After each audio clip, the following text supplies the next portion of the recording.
Good afternoon, everyone, and welcome. My name is Caroline Collis, and I am the Senior Director of Health and Wellness at the Marlene Meyerson JCC Manhattan. This series, it's called the Online Positive Psychology Hour, is in partnership with the Whole Being Institute. And today we are going to be talking about finding unshakable happiness with the remarkable Donna Miller. There is a belief that we are born predisposed to particular character and personality traits that can lead us to happiness and well-being, or hold these things beyond our reach. While this may be true, but this belief is only one part of the puzzle. The whole of us is made up of many, many things, and research proves that we can build our happiness muscle despite our genetic predisposition. Today, Donna Miller is going to share with us happiness strategies and preview her new book, Finding Unshakable Happiness. A little bit about Donna. She's been on the show before. She's the founder of Happily Ever Actions, which applies cutting-edge research to use the tenets of positive psychology in creating concrete tools that increase happiness and well-being in all areas of our life. She holds a master's degree in counseling and organizational human resource development and is a graduate of the positive psychology program at the Kropala Whole Being Institute and a certified coach and teacher of transformation, mindfulness, and strength-based practice. She is also certified in women's wellness and meditation and is an adjunct professor at the University of Bridgeport in Connecticut, where she is calling from today. She teaches wellness, perspectives of happiness, and other human service courses. She has, and she also likes to work with Family System Strengthening Center in Southern Connecticut.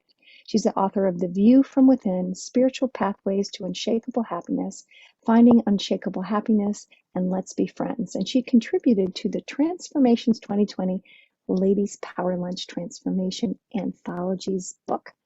She also is an amazing singer. And she sang last time that she was on the show, and that was kind of fun.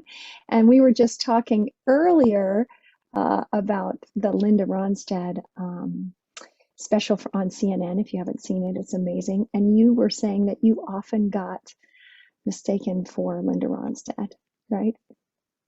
Yes. Back in the day, yes. Back in the day. Well, welcome to the show, Donna. And first of all, congratulations. Congratulations on the completion of your second book. I received it in the mail. I'm so excited. And I'm meeting all of the authors, or most of them, on the show. We're going to interview them. And I understand there's also going to be a book club.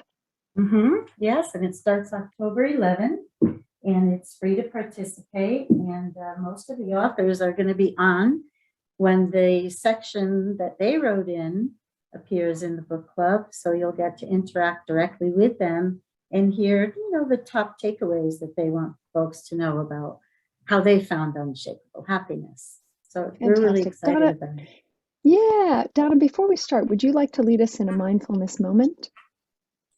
Well, what I'd like to do, actually, if you remember last time, I really like to see everyone's faces. And what I would like to start with is some unconditional positive regard. If we could get everyone on gallery view and look from person to person and just give it a moment of unconditional positive regard to everybody, we could start to elevate the Zoom room. Sounds good to me. And we get on gallery, so everyone would have to go up to view and click on gallery. And there you are. There's a couple pages if you want to click through. And maybe we could just really think about what we hope, wish, pray, and feel for each other and for the world. And just spread it to each one. Look at your faces with a little I love you. How about that? Share a little love today. Yes, Elaine. And Ellen has her heart up in her hands. That's great. Elaine, Oh, I see all of you. This is beautiful. I'm going to switch pages. There we go. Wow. And I'm sending love even to those where I don't see your face and I just see your name. I really appreciate you being here. Sending some love. You know, I remember when I was in Whole Being Institute and Tal first mentioned this exercise, and he said, we're going to look into each other's eyes for 30 seconds and just give absolute, unconditional, positive regard to each other. And of course, he walks down, and I happen to be the first one because I'm always in the front row with these incredible teachers. I do anything to sit at their feet. And he starts staring into my eyes. And I remember how uncomfortable that felt to really stare into another human, hi Christine, another human being's eyes and give absolute, unconditional, positive regard. But even more uncomfortable was receiving it. And that opened up a whole new door for me, realizing that whole reciprocity of giving and receiving these positive emotions. It was a beautiful exercise. So thank you for doing that with me. And I hope right now your hearts feel just a little elevated. Thank So you, much love Donna. in the That was room. great. Okay, so you want to put up the first slide, Phoebe? Okay.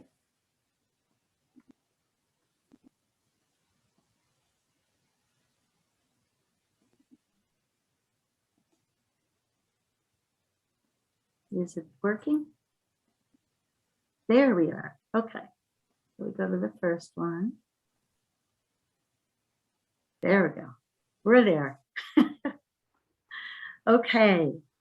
So what I wanted to talk to you about, yes, as Phoebe had mentioned earlier, and Carolyn actually talking about our genes are not our destiny.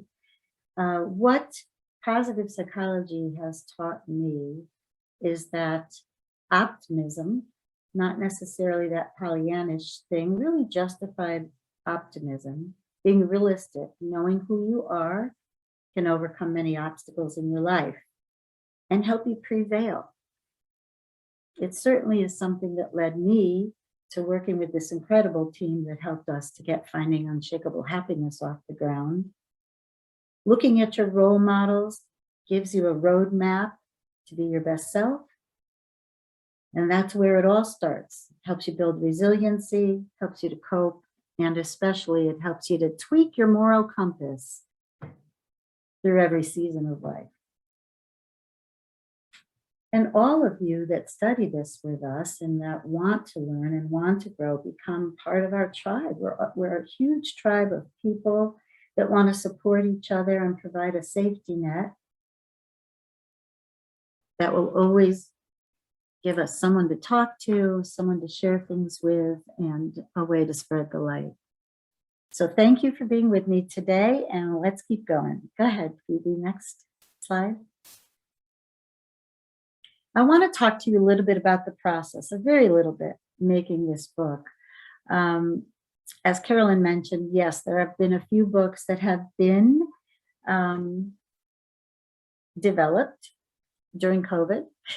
And I couldn't have done it without my partner, Joe Bologna, and I believe who's on this Zoom with us, and without the team of authors that came forward to write, without Megan doing her foreword, and the publisher that decided he wanted to be involved in getting more happiness in the world, Dan Clements, and without oh geez, there's so many I could mention, and Colleen Brunetti, who is doing some marketing right now. Everybody just jumped in and said, yeah, this is important, let's get it out there. And so that was how this process began. I had to commit to the idea, send out a vision statement with Whole Being Institute and JCC, accept the authors that came forward, make the chapter plan, send out some guidelines, and then we had to Zoom with them face to face, a meet and greet to get the energy high like we just did now, and then brainstorm with the authors. Joe and I spent a lot of time one-on-one with the authors face to face in the beginning just to help develop their stories, and then write and edit with them. Linda Jackson, who's a Whole Being alum and TA, jumped in to help edit. And then Dan, his wife, there had to be 5 or 6 people that jumped in to help edit. And the files were updated 52 times. So editing is no easy process. And then Joe will tell you that we would fight and write and then brainstorm, because the process goes on 24 hours, especially when you're with your fiance. So it was never far from our thoughts. And it brought us closer together, and it gave us enough tension to make the process really professional, I would say. And then it was launched, and now we're marketing so people can get this in their hand. And as you could flip the slide, Phoebe. And as Maria says in her acknowledgement of the book, everyone should have this book in their hands. And I'm not saying that just because I'm involved.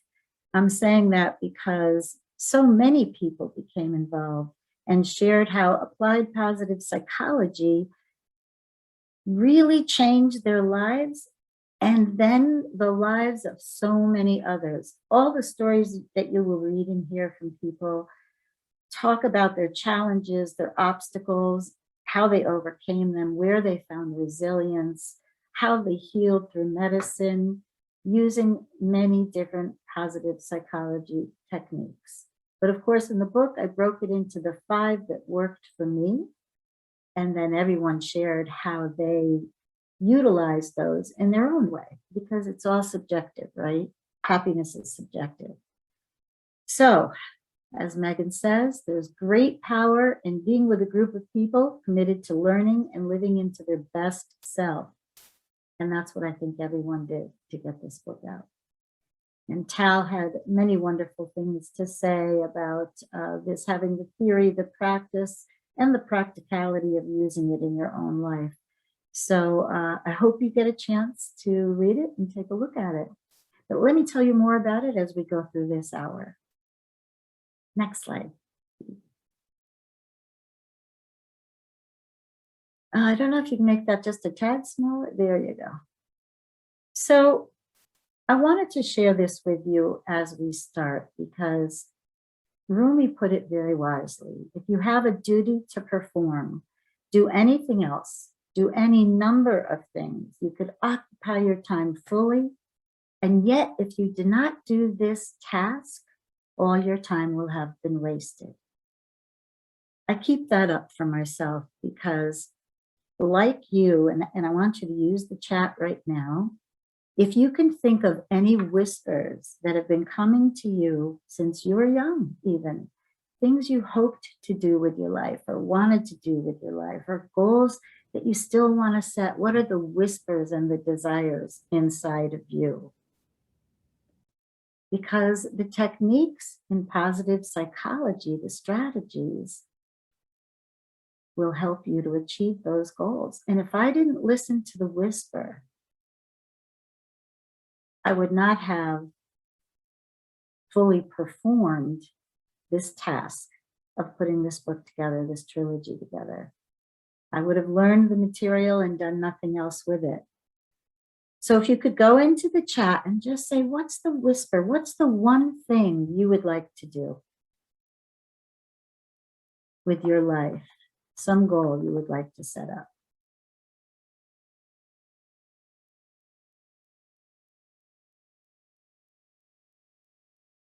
You want to be out walking. Okay. Writing.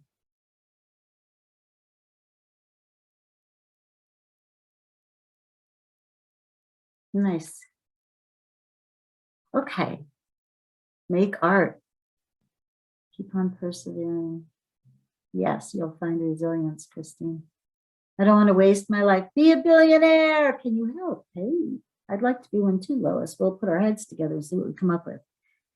Help others be their best selves. Yes. That's funny. Yes. Okay, maybe the next slide. Hold on to those whispers and just get in touch with them a little bit. So the first whisper was, if you're going to write about positive psychology, you've got to talk about spirituality. Spirituality gives us meaning. Our religious traditions, they help us develop meaning and purpose in our lives. And just spirituality by itself, whether you're in a wisdom tradition or not, gives you hope and optimism and helps you to see what matters in your life. So the first book in the trilogy was The View from Within, Spiritual Pathways to Happiness. We used Joe's pictures. Joe Bologna, I don't know if I introduced him properly before, is a world traveler, and he's taken, and a professional photographer, and he's taken many photographs around the world of sacred places. So we used those photographs and we matched it with the tenets of positive psychology and what all the wisdom traditions want us to know. And basically it's to engage in your life in a meaningful way, count your blessings, and then be a blessing to somebody.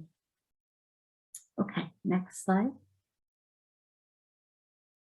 So here we go. I'm going to introduce the book to you. So we have Megan, who did the foreword, Getting Comfortable with Yourself. And she talked about really appreciating togetherness. You know, I am so in gratitude to Tal, Maria, and Megan for their perseverance, their creativity, and their longing to help everyone in the world. And it's just given us a vehicle to get in and drive around to find our best selves and our best lives. So I wanted to say one more thing about her. So give me a second. I think I had it here. I did. It's on the next page. Okay. So she speaks to the insecurity that we might want to learn by ourselves, read a book, do a self-help thing, but that doesn't help us integrate it like when we learn together and share. And that's what I put on my wall from her in a quote: we're better together, all of us. There's power in learning in a group and becoming who we are at our best. And then we have our Hannah, who, by the way, was supposed to be on, Hannah Perlberger was supposed to be on next Thursday. And Phoebe just told me she will be on the 7th instead. So if you wanted to tune into her talk, it'll be on the 7th. Now, Hannah wrote the intro to the book, and she covered the whole being approach to happiness, a little bit about SPIRE, that I'm sure most of you are familiar with. And she went to even how we respond to each other, active, constructive responding, and going through the seasons of your life, engaging in deep learning and being open to the experiences of that. Every season teaches us something different. And there I am last year with a tan. This year, no tan. I don't know what to say. I need a new headshot. But I got the book together and for every section wrote a small introduction as to what the skill is that all of these authors are referring to. Next slide. So here we are, the first section, what is happiness? Now, according to Carl Rogers, we want to feel and experience and behave in ways that are consistent with our self-image. We want to reflect that. So our ideal self, our best self, we want to have to be congruent with how we appear to people. So there's how we think we appear to people, how we appear to people, how we want to appear to people. And then there's that section of connecting them all so that we can be authentic. These authors tell their story, how they improved their self-image, the positive psychology skills they learned and practiced, and how they began to appreciate their self-worth.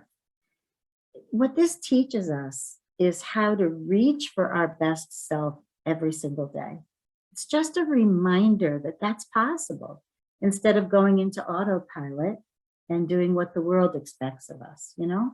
We can still show up in what the world expects of us, but in a way that's more authentic to who we truly are at our best self.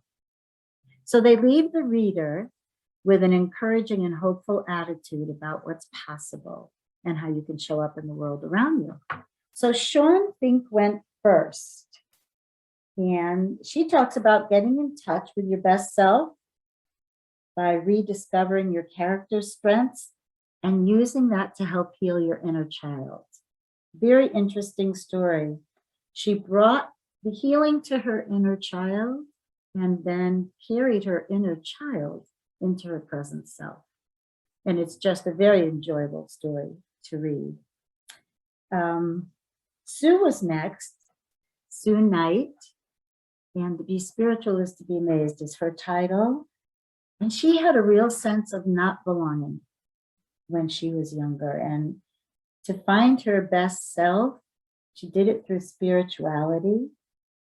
And her journey led her to a place where her uniqueness is now appreciated. Very beautiful story. And I'll probably say that about all of them because they are all very beautiful stories. Okay, Alice, choosing to look and learning to see. She found her muchness. And for her, I want to go to page 90 in the book. I did bring the book with me. And I want to read to you just a little section where she said, my muchness was the collection of my character strengths, curiosity, appreciation of beauty and excellence, love, and radical hope. These were the parts of me that made me feel alive in the here and now, and my navigation tools for the stormy and the sunny days.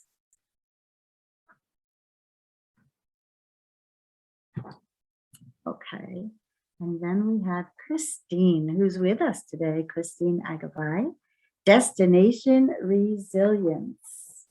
And where did I put Christine's? Let's see. Okay, so Christine gave us a story of how she learned perseverance and resilience. And let's see, from her dad, who gave her a foundation of things to value. And her story is heartfelt.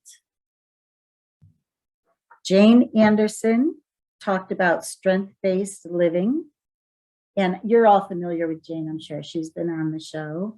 And her book on character strengths and how to practice them is amazing. But her journey is a soulful one as well. You know, those of us who study positive psychology, we've gone through a lot of train wrecks and just utilize these strategies in order to live our best life. And Jane really gives you some exercises to do in her story that help us with that. Can you go to the next slide, Phoebe?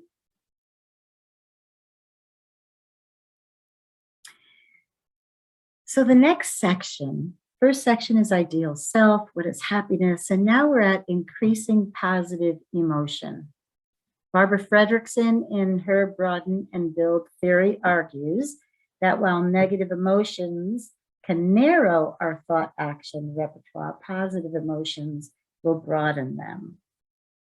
Gives us a wide array of possible cognitions and behaviors to respond to emotional stimuli. I don't know about you. I'm extremely emotional. You know, people say it's because I'm Italian. I don't know. Because my sisters, they're not as emotional as I am. But I really, every time I did my character strengths, it went to emotional regulation was number 24. I was like, how can I get that one up, bump it up a little? And by broadening and building what's working in your life, you develop more emotional self-regulation. And you increase your positive emotion. So Susan Newstrom started first.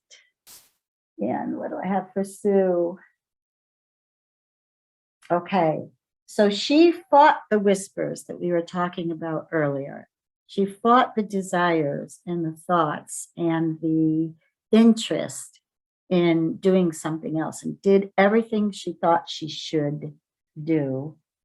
And when she went to Whole Being Institute and found out about Spire, she created Spire jars.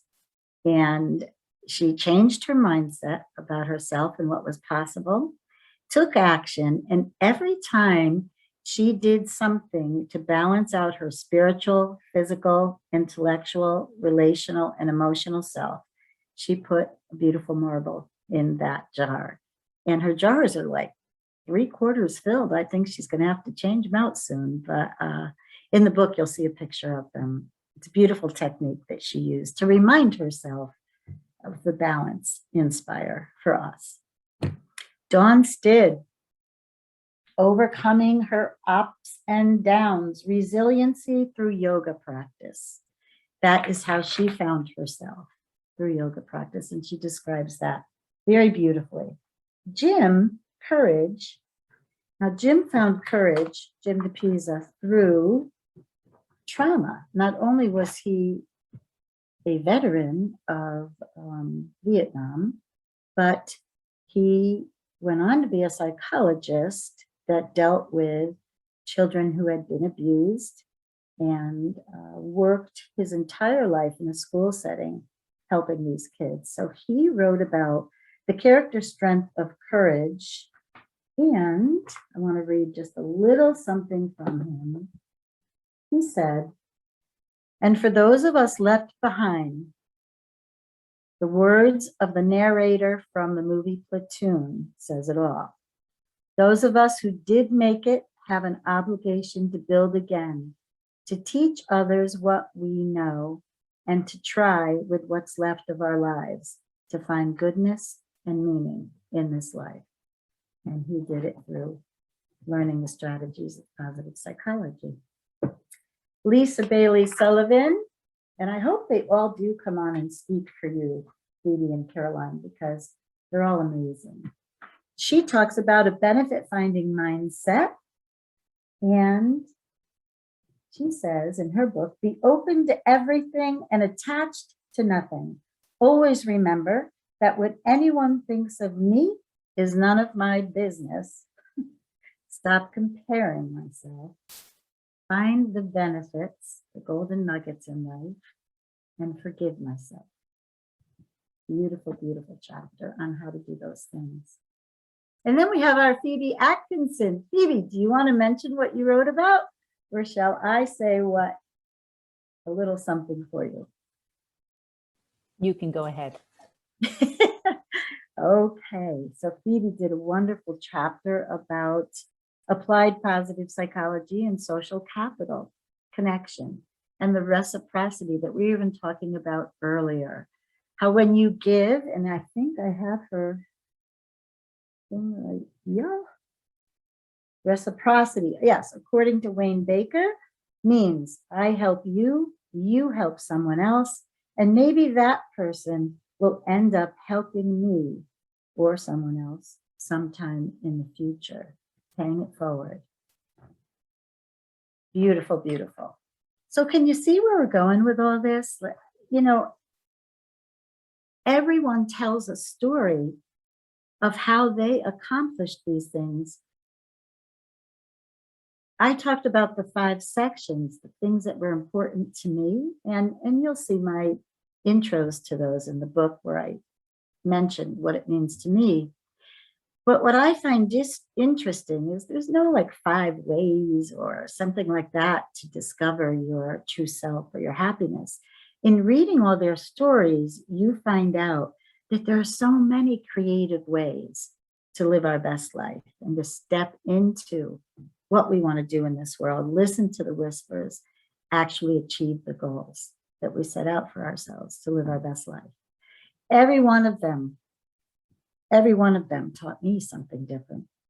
So living with intention, we want to live by our values, and they may be the love of helping others, the love of learning, the love of discovery, etc. However, as we move further into our careers or day-to-day struggles of life, sometimes that stuff can suck you in, it can shift you, right, from what you're intending to do. So finding that path to live with intentionality is really important, or finding our way back to that. And in this section, these authors talk about rediscovering their purpose, repurposing their purpose, living intentionally. And before I get into all that, I'm not even watching the time. Of course, I wouldn't have a clock on me, would I? Okay, I'm doing okay. It's 12:30. Okay, what I'd like to do with you is an exercise. So I'm inviting you to sit very comfortably for just a minute. Yes, don't want to waste life. It's too short. Absolutely. Okay, I'm looking at the chat for a minute. If everyone would sit comfortably, really comfortably, maybe your feet are flat on the floor. You could feel the chair supporting you wherever you're sitting. And I'm going to invite you to close your eyes for a minute and listen to what I say to see if you can connect to your wiser elder self. So maybe take 3 nice deep breaths with your eyes closed. Feel your body. If it's uncomfortable anywhere, just move it a little, get yourself very comfortable. And once you're feeling very present and in the moment, I want you to envision yourself healthy of mind and body at the end of your life. Where are you?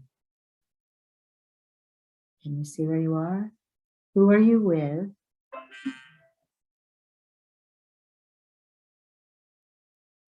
And what do you look like?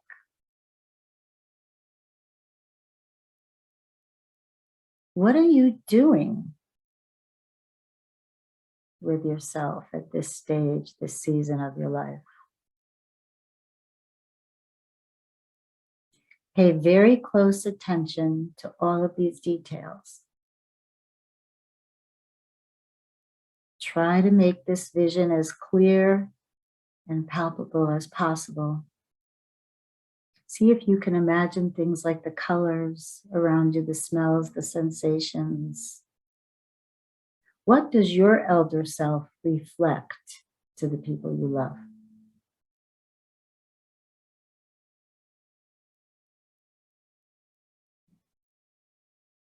What does your elder self reflect when you look in the mirror?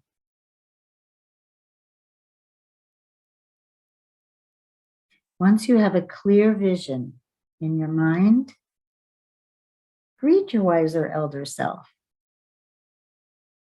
Allow yourself to fully engage in this experience with this person. And then ask your elder self a question. Have I lost sight of anything important to me that I should remember right now? How do I need to be in order to come to live as you? What do I need to do now to get me to where you are in the future?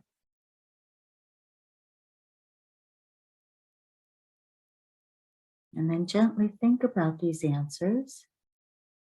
There's no really hard or crazy thinking about this, just very gently, in a compassionate, loving way.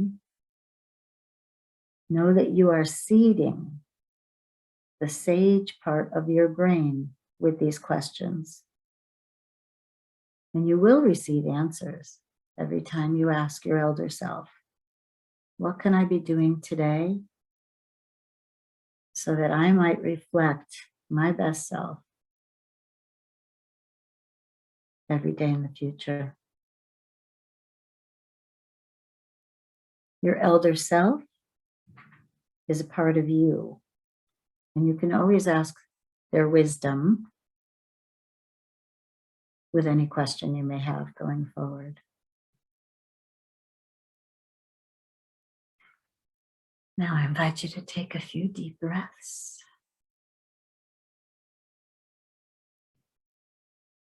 Wiggle your fingers and toes. And if you could put maybe one thing you learned in the chat box, maybe one word, that you learned about your elder self, who your elder self is. Very powerful exercise. Thank you. It's all going to be okay. Beautiful.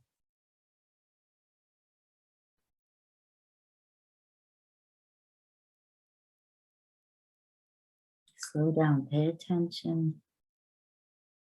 What did you learn or hear? Yes, good. Thank you, Phoebe. Be a better self.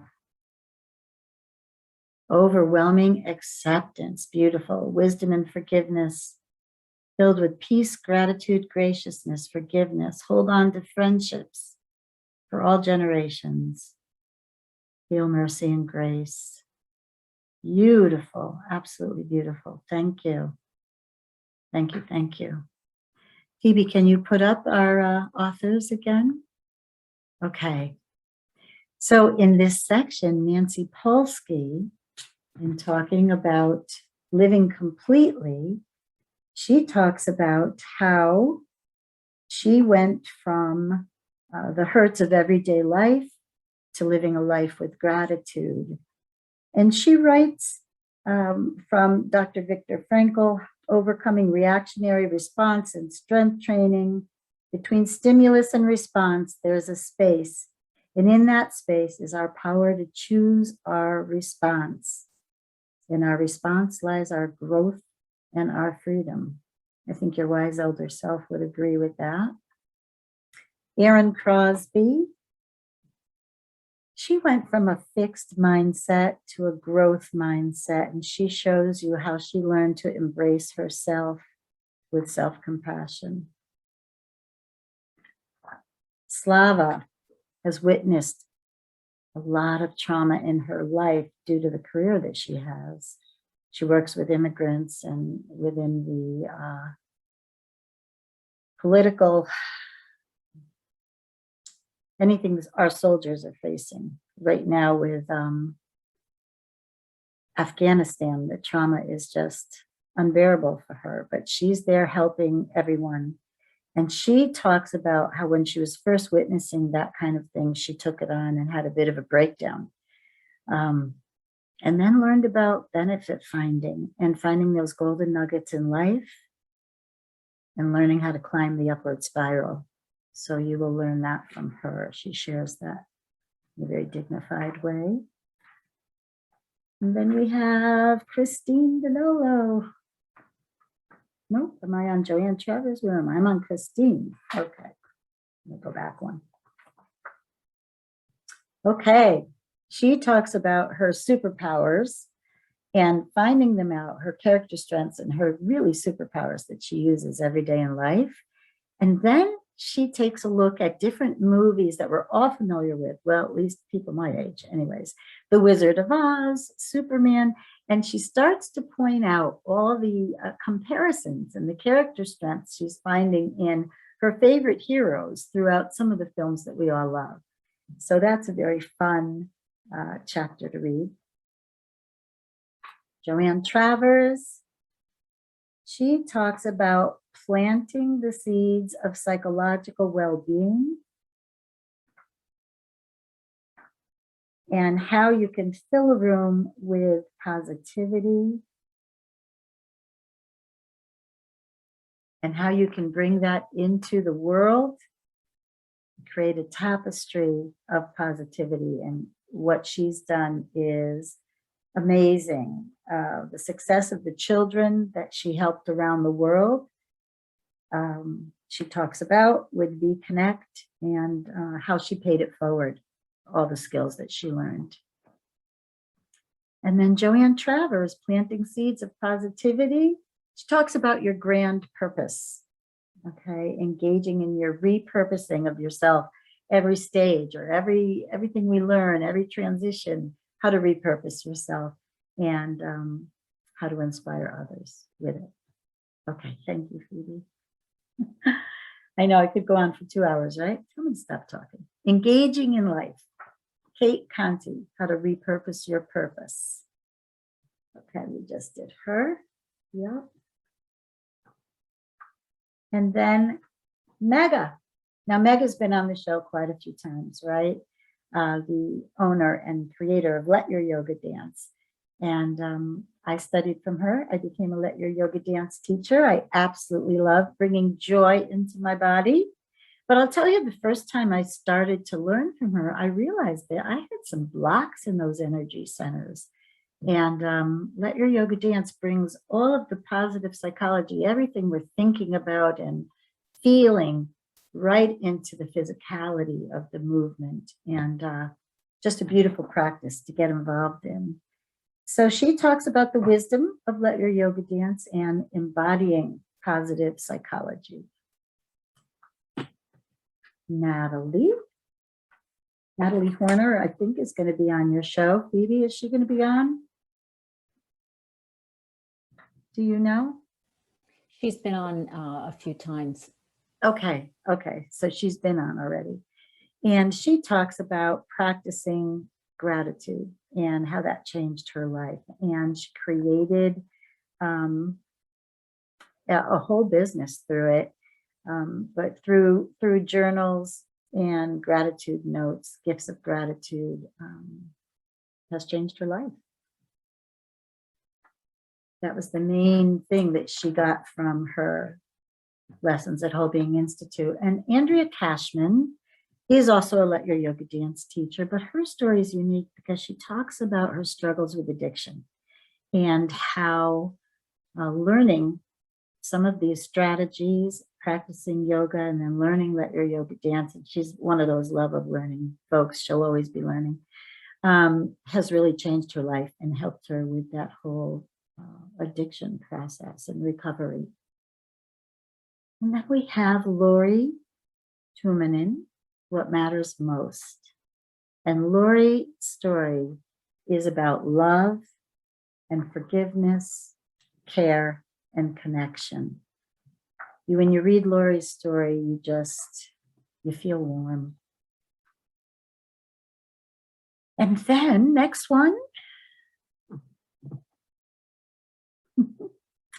Okay. The last section of the book is Full-Hearted Love and Happiness. And I want to just quote Mahatma Gandhi here, where he says, "Where there is love, there is life." And, writing The View from Within and this book with the authors, that is the thread that has connected everybody and continues to connect everybody. It's our love of life, our love of ourselves, our love of the divine, our love of each other, our love of our families, communities, animals, plants, nature. There are so many ways to love. And that's the thread that connects us all, which is the third book in the trilogy being worked on right now.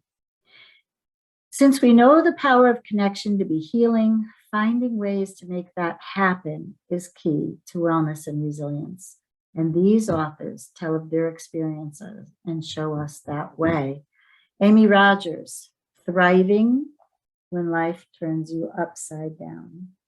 She talks about life quakes. I love that. There are earthquakes with the planet, but there are life quakes with people.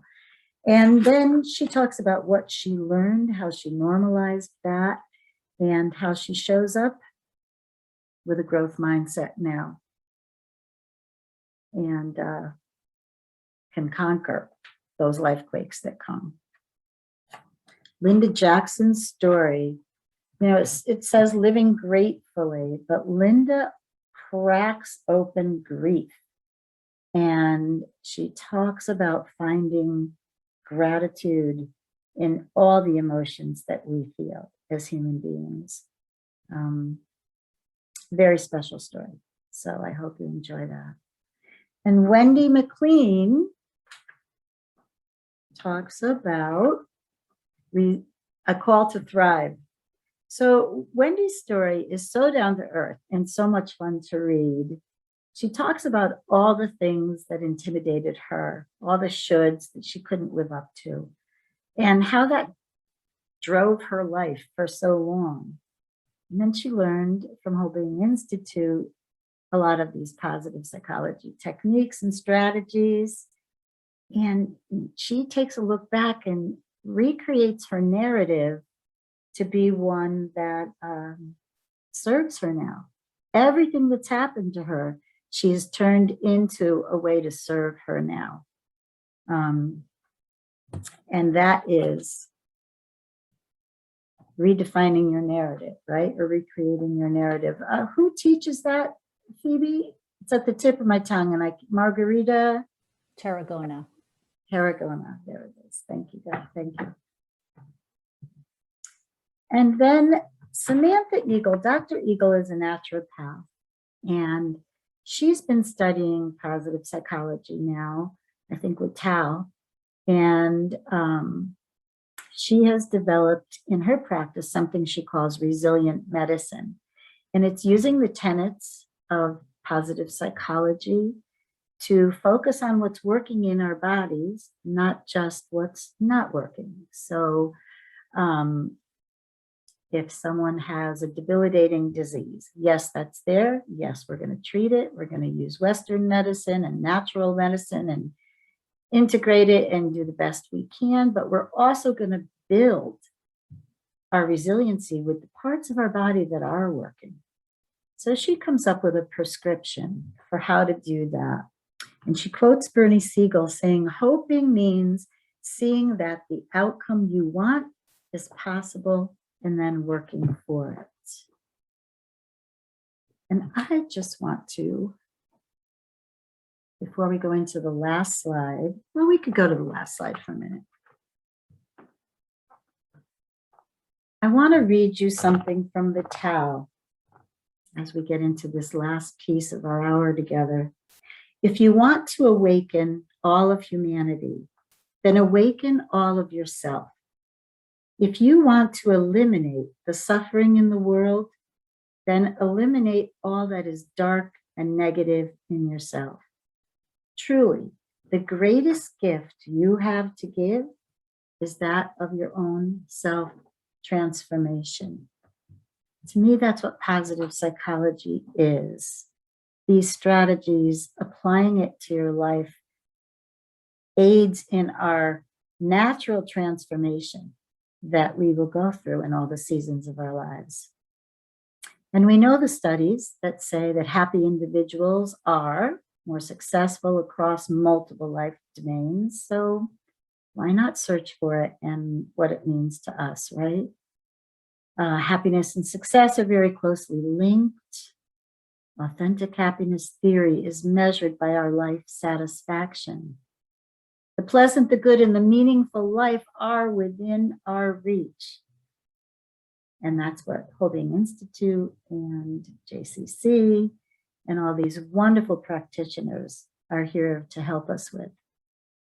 To me, this is the way to find unshakable happiness. Reading through these stories and finding some of these strategies that may work for you and helping you to live into your best life. It's a road worth traveling.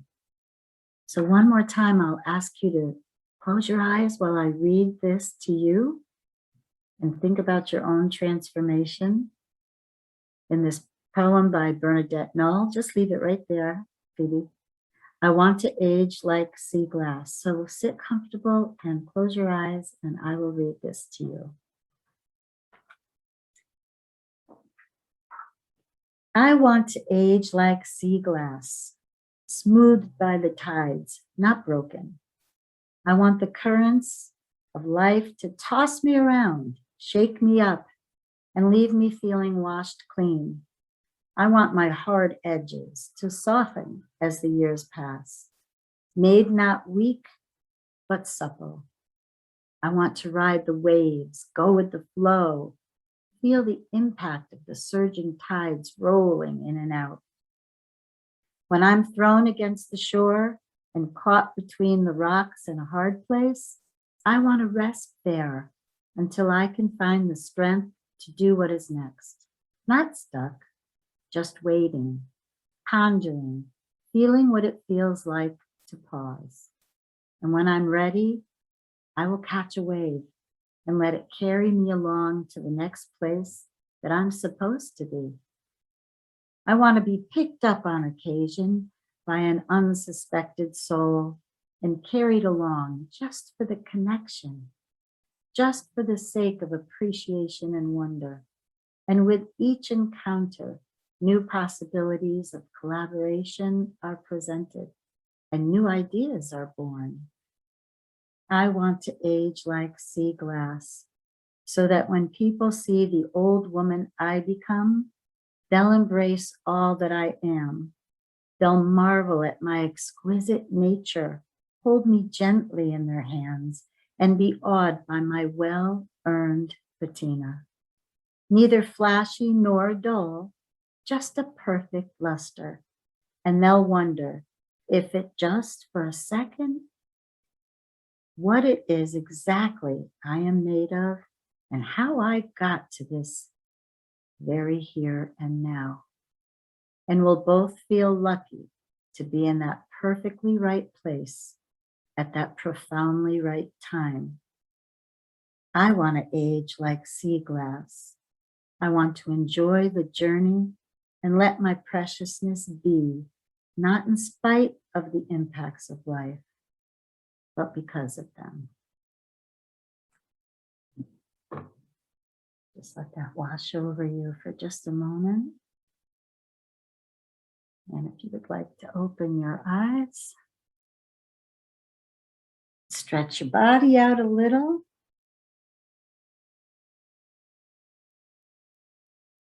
And maybe you could write in the chat box a couple of takeaways you may take from today's hour.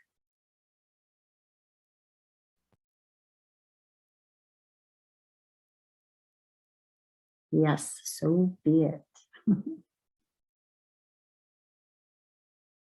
Healing power of humor. Joy and peace. Yes.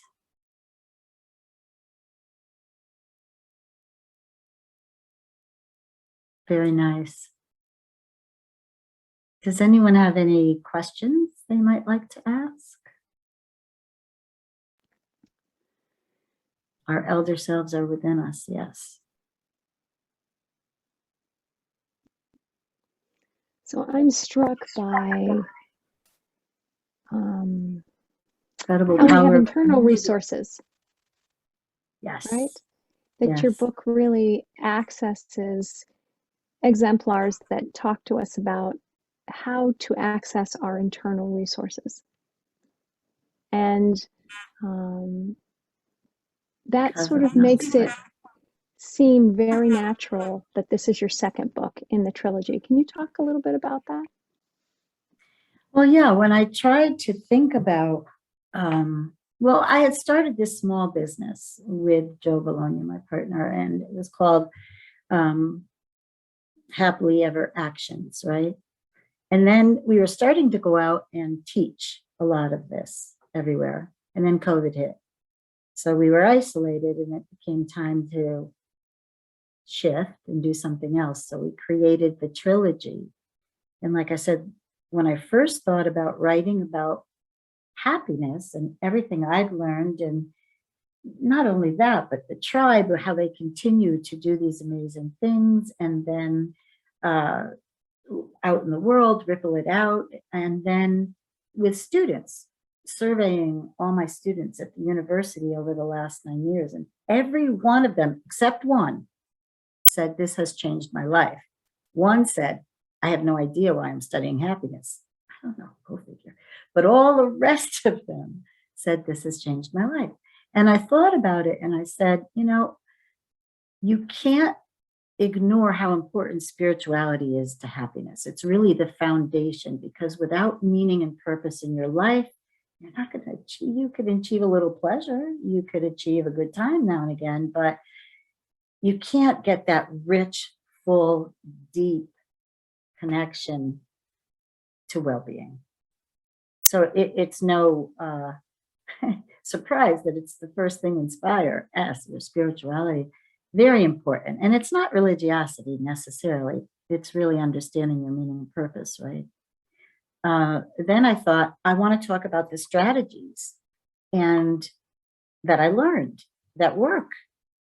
And I want to bring it from academia to Main Street, practical, where everybody can utilize it. And then I said, well, there are so many of us that have graduated these programs or studied this in some way that really have something to say about that. Why just use my opinion? So I talked to Phoebe, we talked to Megan, who got the invite out, who got the authors to come forward. And that's how the second book came to be. And Tala Maria got involved as well. And now the third one, we are inviting authors to come forward. The last one will be a collaborative book as well. And it's all about what Phoebe was talking about really in her chapter. It's about social connection, reciprocity, love, and how that's the thread through everything. And very excited about that. We've also written a children's book that's out there right now of character strengths and different cultures around the world using Joe's photography and the kids and how they have to show their strengths in their society, in their culture, which is really fun. A lot of social emotional learning there. So yeah, this has been a wonderful way to spend isolation, getting this stuff out. Yeah, and I am struck by, the series that we have with the Whole Being Institute, the Positive Psychology series, and the community that we are building here, and how we all are supporting one another to live into our greatness, to figure out what is meaningful and purposeful to us, and then to use these stories, these exemplars. They can be exemplars in the field of positive psychology, but you yourself that are listening, you're an exemplar. The power of one person to make a difference, the power of one story to make a difference. I think of Sonia Lyubomirsky's work and how she talks about how it really needs to be personal, right? That we have to choose the things that are meaningful to us, that we need, Yes. whether they're micro practices or whether they are stories. So what I love about your book. Whispers. Yeah, those are the whispers. I'm saying, listen to them. They're inside you. And yes. What I love about your book is that there's so many different stories to choose from, so that you can generate towards what it is that you are needing in that moment to help you move and shift from the negativity bias to the broaden and build theory that Robert Parker talks about, to elevate your spirit. And when we are, as you talked about, transformed and elevated ourselves, our impact on one another is huge. Yeah. Yeah. Absolutely. And I thank you so much. I'm looking forward to the book group. I think that that's going to be really exciting. Book club is going to be so much fun to really go through these chapters with the authors that wrote them. That's going to be amazing. Yeah. Everyone, I want to remind you that we are back, especially in October, Tuesday and Thursday from noon to 1. Next week, we'll be off on Tuesday. We'll be back because of the Jewish holiday. There's another one. There's quite a few in September. And then we'll be back on Thursday, and then in October, twice a week. Winnie Zeeb and myself, we're going to be doing about how to leash the negativity bias in the body, in relationship to the body, because I don't know about you or if anybody else feels this way, but sometimes, especially as I am developing, I've been told not to say getting older, that's negative. It's a new season. It's a new season. Into this other season, that sometimes there's some complaints in the body. And so we're going to take a look at how do you manage the conversation in your head, the negativity bias in relationship to your body, right? Wonderful. And that is a spiritual practice in and of itself. It is. So Donna, thank you so much. I'm going to thank you for having me. The spotlight and let everybody, you're welcome to just come off mute and thank Donna for this amazing presentation. I thank Phoebe as well for being in the background and running the slides, curating this amazing series. Everyone, please take care of yourself. Bye, everybody. Have a great day. We'll see you next week. Hi, sister. I see you. Thank you. Okay, thank you, Thank thank you, you. everybody. Bye, everybody. Much love. Sending you Thank love. you, everybody. Much Oh, love. God. You. Thanks, everyone. Take Have a Thank care of great you. yourselves. We'll see you next week.